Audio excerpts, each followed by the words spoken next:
Most brutal NHL hits of the decade. In hockey, there are hits you expect. Shoulder to shoulder, clean and hard. Then there are hits that stop everything.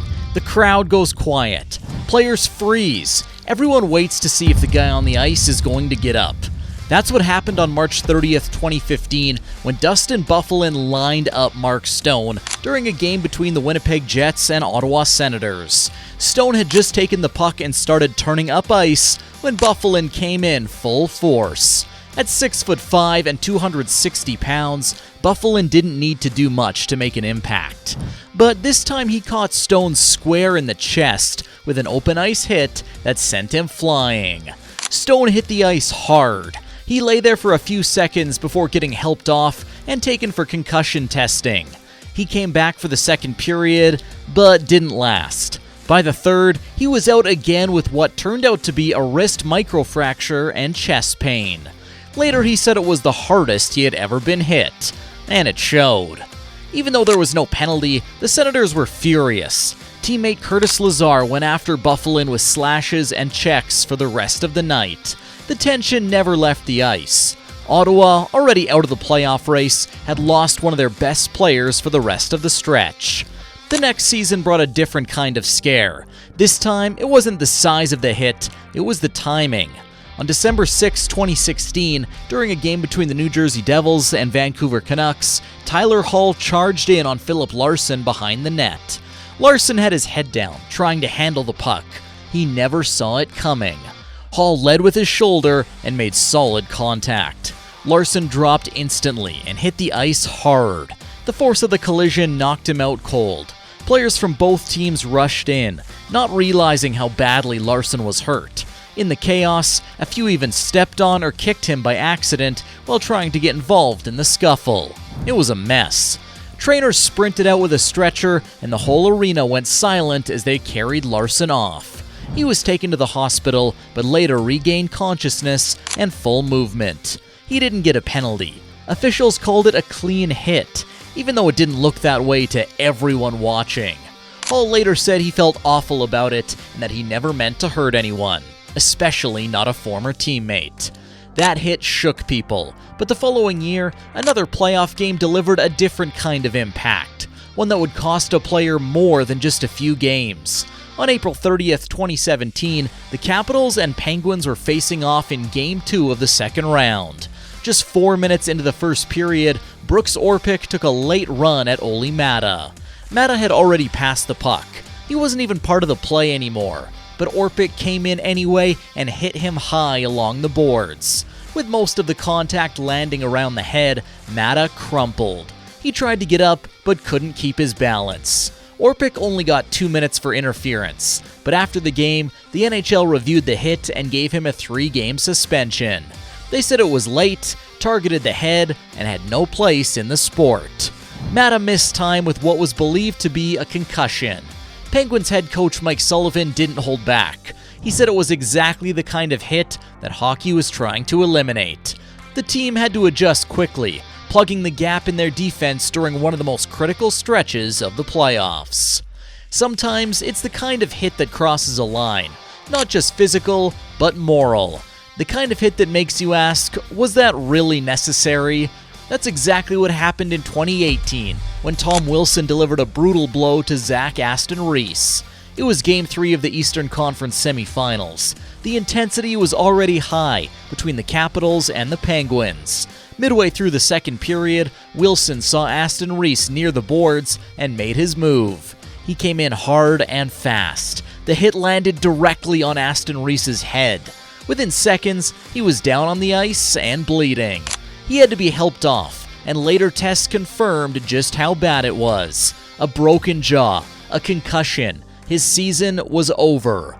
What made the moment even more frustrating was that the officials didn't call a penalty.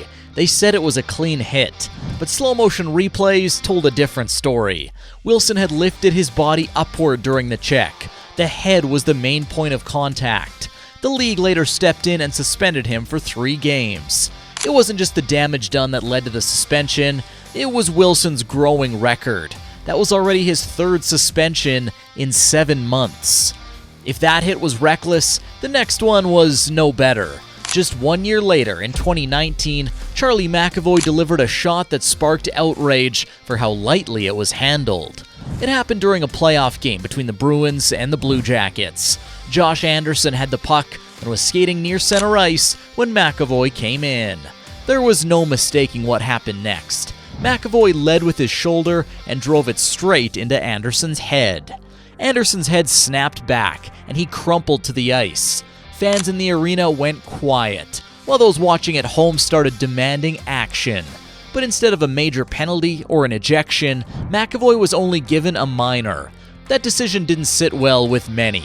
The NHL did review the play and handed him a 1-game suspension. But to some, it felt like a weak response to a dangerous hit that could have some serious long-term effects. And then came 2021. The moment looked different on the surface, but it carried just as much weight. This time, it wasn't about intent. It was about how quickly things can go wrong, even when no one is trying to hurt anybody. It was Game 1 of the playoffs between the Maple Leafs and the Canadiens. John Tavares had just been knocked down by a routine check.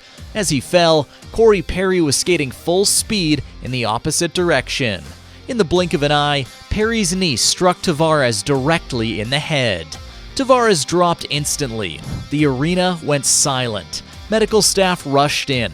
Players stood frozen. He lay there for minutes before finally giving a thumbs up as he was stretchered off the ice. Later that night, it was confirmed he had a concussion, but thankfully, no spinal damage. Perry was visibly shaken. He knew he hadn't meant to hurt anyone. In fact, he tried to jump over Tavares to avoid the collision. But emotions were running high. Moments after play resumed, Toronto's Nick Foligno dropped the gloves and forced Perry into a fight. Many questioned whether that was really necessary, especially since the hit wasn't intentional. In 2022, during the Western Conference Final, things got heated between the Edmonton Oilers and the Colorado Avalanche. Just after Connor McDavid scored the first goal of Game 3, the energy on the ice was electric. But the charge turned dangerous when Evander Kane chased down Nazem Kadri near the boards. Kadri had the inside position, and Kane came in hard from behind. One shove sent Kadri flying headfirst into the boards. The hit was violent. Kadri didn't get up. Trainers helped him off the ice, and he didn't return. Kane was given a 5-minute major for boarding, but he stayed in the game. The league later reviewed the play and called it reckless. They said Kadri wasn't in a dangerous position until Kane made it one. Because of Kane's history with similar hits, he was suspended for 1 game. Kadri had to undergo surgery on his thumb and miss the rest of the playoffs. It was a major blow for Colorado, but somehow the Avalanche pushed through and won the Stanley Cup. Even with the win, Kadri's injury stuck with the team. His coach called it one of the most dangerous plays in the game. Kane, on the other hand, defended the hit, saying Kadri just went into the boards awkwardly. That kind of tension didn't stop with that series. Fast forward to January 2023. The Arizona Coyotes were in a tough game against the Florida Panthers. In the second period, things escalated quickly. After Nick Cousins laid a hit on Juuso Välimäki, Jason Zucker came charging in. He lined up Cousins and drove him face first into the glass. The reaction was immediate. Cousins collapsed, and though he got up on his own, he was clearly shaken. Zucker was ejected after a video review, and the league handed him a 3-game suspension. They said Cousins never had a chance to protect himself. The hit was aggressive, dangerous, and completely unnecessary. Cousins ended up missing several games with a concussion. Zucker lost over $80,000 in salary during the suspension. That money went to the NHL's emergency fund, but it didn't undo the damage. The game itself ended with a 4-1 win for Florida, but most people weren't talking about the score, they were talking about the hit. And then, in 2024, something different happened. It wasn't dirty or reckless. It was just a hit so powerful that it sparked debate on its own. Anaheim Ducks rookie Emil Andre was trying to make a name for himself. In a regular season game against the Tampa Bay Lightning, he saw Brett Leason carrying the puck through center ice. Andre lined him up and delivered a massive shoulder check. Leason went airborne and hit the ice hard. It looked like something out of a highlight reel. until Larsen didn't get up. There was no penalty, no suspension. The hit was clean by the rulebook. But still, Larsen had to miss several games. No one gave details, but it was clear the hit did some damage. That one play sparked a bigger conversation. Even if a hit follows every rule, should it still be allowed if it sends someone flying like that? Some said it's just part of the game. Others said the league needs to rethink what's considered legal. When you look at all these moments, it's clear that danger in hockey doesn't always come from the unexpected.